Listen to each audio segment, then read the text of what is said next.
The fall of the Berlin Wall brought new hope. But that very closeness has given rise to new dangers. Dangers that cannot be contained within the borders of a country or by the distance of an ocean. Think about it. The terrorists of September 11th plotted in Hamburg and trained in Kandahar and Karachi before killing thousands from all over the globe on American soil.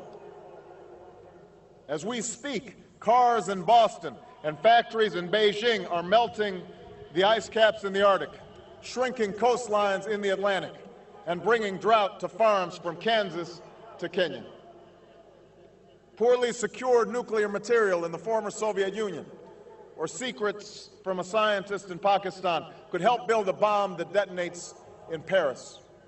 The poppies in Afghanistan come to Berlin in the form of heroin.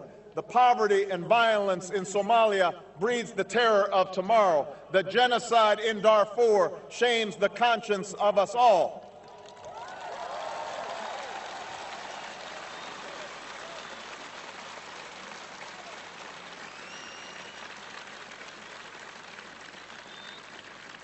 In this new world, such dangerous currents have swept along faster than our efforts to contain them.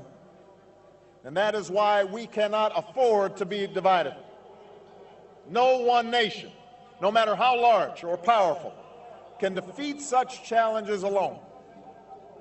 None of us can deny these threats or escape responsibility in meeting them.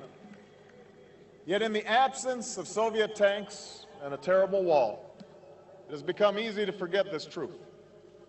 And if we're honest with each other, we know that sometimes, on both sides of the Atlantic, we have drifted apart and forgotten our shared destiny. Yes, there have been differences between America and Europe. No doubt there will be differences in the future. But the burdens of global citizenship continue to bind us together. A change of leadership in Washington will not lift this burden. In this new century, Americans and Europeans alike will be required to do more, not less. Partnership and cooperation among nations is not a choice. It is the only way, the one way, to protect our common security and advance our common humanity.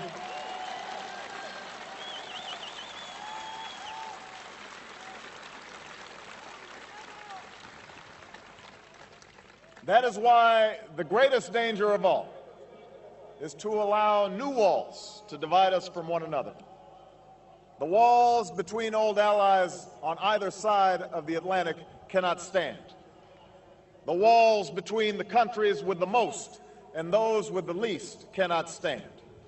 The walls between races and tribes, natives and immigrants, Christians and Muslims and Jews cannot stand. These now are the walls we must tear down.